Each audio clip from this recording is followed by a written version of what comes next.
L'État post-colonial africain n'est pas un État qui gouverne. C'est un État qui se maintient.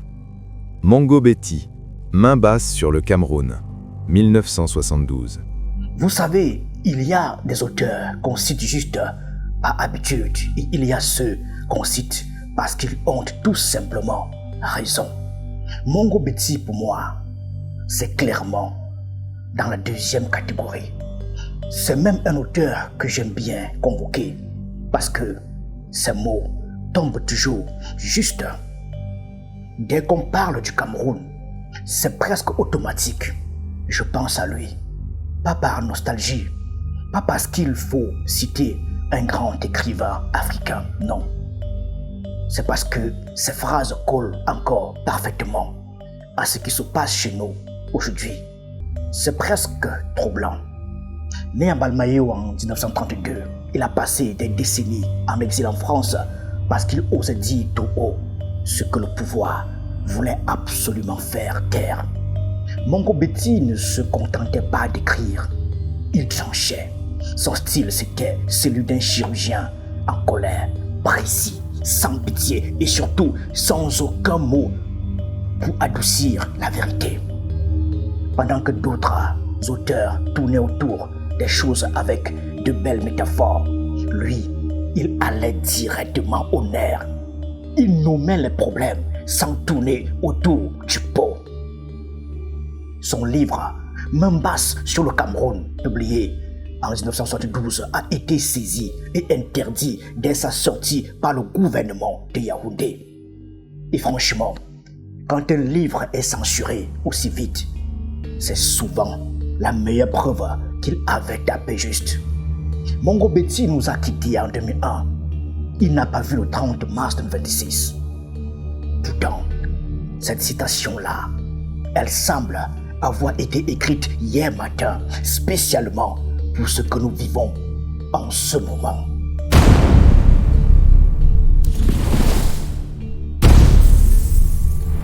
Ce 30 mars 2026 à 10h précises, le président de l'Assemblée nationale, Théodore Datoubo, dépose en séance plénière un texte d'apparence banale, 5 pages, quelques articles modifiés, un intitulé sobre « Projet de loi portant modification de certaines dispositions du Code électoral de 2012 ». Dans les travées de l'hémicycle, personne ne s'en émeut. Et pourtant, derrière cette sobriété administrative se cache une décision dont la portée dépasse de loin celle d'un simple ajustement législatif. La suppression de toute limite temporelle au mandat des élus locaux. En d'autres termes, la fin programmée des élections municipales à date fixe. Une réforme technique? Non. Pour certains, c'est un blanc-seing que le gouvernement s'octroie à lui-même.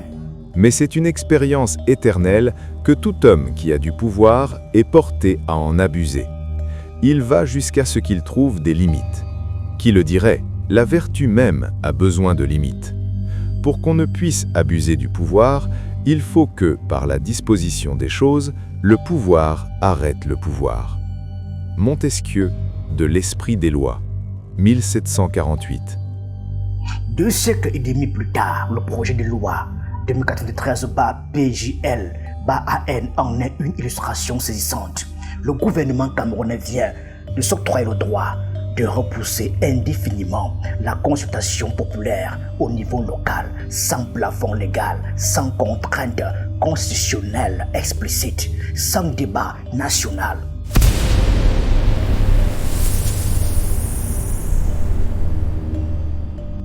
L'histoire commence le 24 juillet 2024. Ce jour-là, Paul Biya signe un décret prorogeant le mandat des conseillers municipaux de 15 mois, de février 2025 à mai 2026. La justification avancée, mobiliser les ressources nécessaires à l'organisation matérielle et logistique des scrutins. L'argument est recevable en apparence. Les élections coûtent cher, très cher. La logistique est complexe. Mais voilà que mai 2026 approche et les ressources ne sont toujours pas mobilisées. Alors, le gouvernement revient devant l'Assemblée nationale avec une demande d'une nature radicalement différente. Non plus une seconde prorogation de durée déterminée, mais la modification de l'article 170 du Code électoral pour instaurer un cadre de prorogation sans limitation stricte de durée. La différence entre les deux est énorme. La première est une mesure d'exception temporaire encadrée. La seconde est une modification structurelle du droit électoral camerounais. Elle inscrit dans la loi la possibilité pour le président de repousser les élections municipales aussi longtemps qu'il le juge nécessaire. C'est la différence entre fermer une route pour travaux et supprimer tout simplement la route du code de la voirie. Il faut ici préciser un point essentiel. Le mandat actuel des conseillers municipaux, légalement prorogé jusqu'au 31 mai 2026 par décret présidentiel court toujours. Pourtant, l'article 170 du Code électoral plafonne la durée de toute prorogation à 18 mois. Or, pour atteindre une échéance comme décembre 2026 ou au-delà, il faudrait dépasser ce plafond légal. C'est précisément pour franchir ce verrou que le projet de loi 2093 supprime toute limite de durée. Ce n'est pas une simple réaction à une urgence logistique. C'est une préméditation juridique, dit-on, qui transforme ici une exception temporaire en pouvoir discrétionnaire permanent. Dès lors que le service public cesse d'être la principale affaire des citoyens et qu'ils aiment mieux servir de leur bourse que de leur personne, l'État est déjà près de sa ruine. Jean-Jacques Rousseau, du Contrat social, 1762. Le vrai problème est là. La destruction de la démocratie locale est la destruction de la démocratie tout court. C'est pourtant dans la commune que réside la force des peuples libres. Les institutions communales sont à la liberté ce que les écoles primaires sont à la science. Elles la mettent à la portée du peuple. Elles lui en font goûter l'usage paisible et l'habituent à s'en servir. Sans institutions communales, une nation peut se donner un gouvernement libre, mais elle n'a pas l'esprit de la liberté. Alexis de Tocqueville, De la démocratie en Amérique, tome 1, 1835. Alexis de Tocqueville. La commune, pour Tocqueville, n'est pas un échelon administratif parmi d'autres. C'est l'école de la citoyenneté. C'est là que le citoyen ordinaire apprend ce que signifie délibérer, choisir, contrôler. C'est là que la démocratie cesse d'être une abstraction pour devenir une pratique quotidienne. Cheikh Anta Diop, le grand penseur sénégalais, apporte ici la résonance la plus africaine et la plus pertinente. Dans ses travaux sur les fondements culturels et politiques de l'Afrique, Diop rappelait que les sociétés africaines précoloniales avaient développé leur propre forme de démocratie délibérative, des espaces où la parole du peuple avait force de loi. Il écrivait que la négation de ces formes-là d'organisation au profit de systèmes importés et vidés de substances populaires constituait une forme de meurtre culturel et politique. Ce que le gouvernement camerounais est en train de faire avec les mandats locaux, c'est exactement cette négation que Diop avait diagnostiquée. Dans Branle-Bas en noir et blanc, Mongo Betty encore lui faisait dire à l'un de ses personnages: L'État ici, c'est quoi? Est-ce que ça existe? Mes frères africains là, vous êtes forts, hein? Très forts. Là où les Blancs ont commencé par le commencement, vous autres, vous commencez par la fin. Mongo Betty, Branle-Bas en noir et blanc, 2000. Au Cameroun, 360 communes couvrent l'ensemble du territoire national.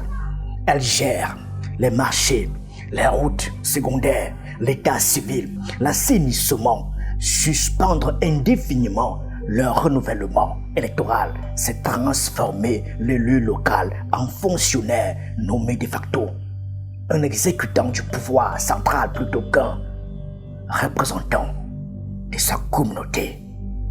C'est une inversion totale du principe démocratique. Hans Kelsen, père de la théorie pure du droit, avait bâti toute sa pensée autour d'un principe, la hiérarchie des normes. Chaque règle de droit tire sa validité d'une norme supérieure. Une loi ordinaire ne peut pas contredire la Constitution. Un décret ne peut pas contredire la loi. La pyramide est inviolable, ou du moins, elle devrait l'être. Or, la Constitution camerounaise de 1996 garantit, au moins implicitement, la périodicité des élections locales à travers le principe de libre administration des collectivités territoriales par des conseils élus. Un article du Code électoral autorisant des prorogations sans limite de durée entre en tension directe avec cet esprit constitutionnel. La question que poserait Hans Kelsen est simple. Qui contrôle la conformité de cette loi à la Constitution? Au Cameroun, c'est le Conseil constitutionnel. Mais ses membres sont nommés par qui? Par le président Paul Biya, le chef de l'État. La pyramide de Kelsen tient, mais elle repose sur une base que le sommet de l'État a lui-même façonnée. Les régimes qui abolissent la liberté ne le font pas toujours par la violence, ils le font par la loi. Ils utilisent les formes légales pour vider le droit de son contenu. Ils respectent la lettre pour mieux trahir l'esprit. Hannah Arendt, Les origines du totalitarisme, 1951. Ceux qui rendent impossible le changement pacifique rendent inévitable le changement violent. Wole Soyinka, Cet homme est mort, 1972. Wole Soyinka, premier africain prix Nobel de littérature en 1986, emprisonné pour avoir refusé de se taire face au pouvoir nigérian, avait qualifié la gouvernance hyper centralisée en Afrique de pouvoir militaire sous le masque d'une démocratie. La phrase vise le Nigeria. Elle pourrait s'appliquer mot pour mot à ce que le Cameroun est en train de construire.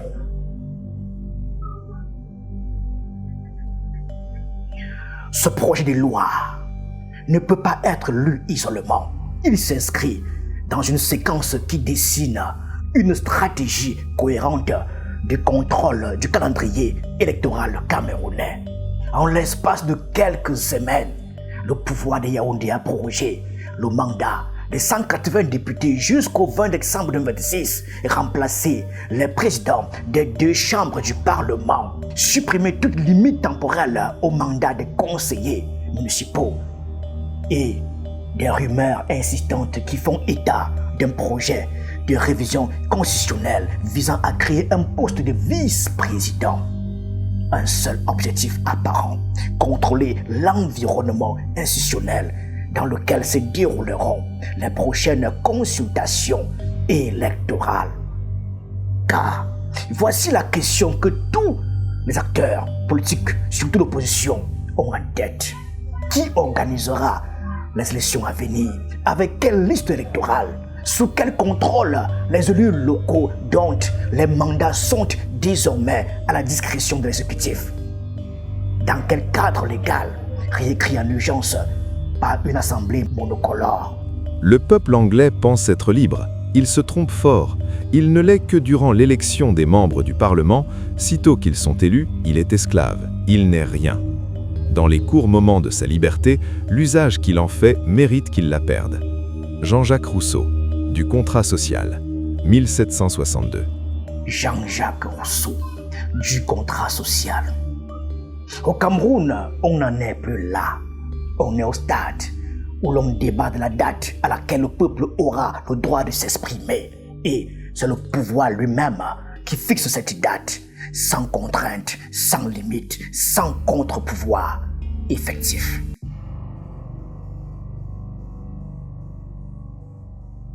La modification de l'article 170 du Code électoral est, dans sa forme, une disposition technique. Dans son fond, c'est une révolution silencieuse du droit électoral camerounais. Jusqu'à présent, la prorogation des mandats locaux était strictement encadrée. Durée maximale de 18 mois, décret présidentiel motivé et justification logistique. La nouvelle disposition supprime ce cadre temporel. Elle substitue à la règle de droit la discrétion présidentielle. Elle transforme l'exception en principe. Lorsque je songe aux petites passions des hommes de nos jours, à la mollesse de leurs mœurs, à l'étendue de leur lumière, à la douceur de leur morale, à leurs habitudes laborieuses et rangées, à la retenue qu'ils conservent presque tous, dans le vice comme dans la vertu, je ne crains pas qu'ils rencontrent dans leur chef des tyrans, mais plutôt des tuteurs. Alexis de Tocqueville, De la démocratie en Amérique, tome 2, 1840. Le gouvernement camerounais ne prétend pas supprimer les élections. Elle prétend les organiser mieux plus tard, dans de meilleures conditions. Il se pose en tuteur responsable d'un processus électoral qu'il juge trop important pour être laissé au hasard du calendrier. C'est précisément cette posture bienveillante, technique, raisonnable en apparence que Tocqueville identifiait comme la forme moderne du despotisme. Il faut veiller à ce que l'Afrique ne fasse pas les frais du progrès humain, froidement écrasé par la roue de l'histoire. On ne saurait échapper aux nécessités du moment historique auquel on appartient. Cheikh Anta Diop, Civilisation ou barbarie, 1981. Ce moment historique camerounais exige une réponse, pas celle du décret, pas celle du Parlement monocolore, celle du peuple camerounais. Vous savez, il y a une vérité nue au cœur de ce projet de loi. Le calendrier électoral n'est pas un détail administratif, c'est la colonne vertébrale de la démocratie. C'est le mécanisme par lequel le peuple reprend, à intervalles réguliers, la parole que ses représentants exercent en son nom. Toucher au calendrier, c'est toucher à la souveraineté populaire elle-même. Le Cameroun, en cette année 2026, est un pays où les mandats des députés sont prorogés par décret, où les mandats des conseils municipaux peuvent l'être sans limite, où la Constitution pourrait être révisée par une chambre monocolore pour créer notamment un poste de vice-président, où le successeur du président pourrait être nommé plutôt qu'élu. Ce n'est pas un accident, c'est un système qui se reconfigure méthodiquement pour survivre à lui-même. Montesquieu avait posé en 1748 la question fondatrice de tout constitutionnalisme moderne. Comment empêcher le pouvoir d'abuser du pouvoir? Sa réponse, la séparation des pouvoirs, les contre-pouvoirs, les élections régulières, reste sa seule réponse commune. Le Cameroun est en train de démonter pièce par pièce chacun de ces mécanismes, légalement, méthodiquement, en séance plénière, à 10h, 15h, devant des caméras. L'homme meurt en tous ceux qui se taisent devant la tyrannie. Wole Soyinka. C'est peut-être ça le plus troublant. Tout se passe au grand jour et personne officiellement ne dit rien.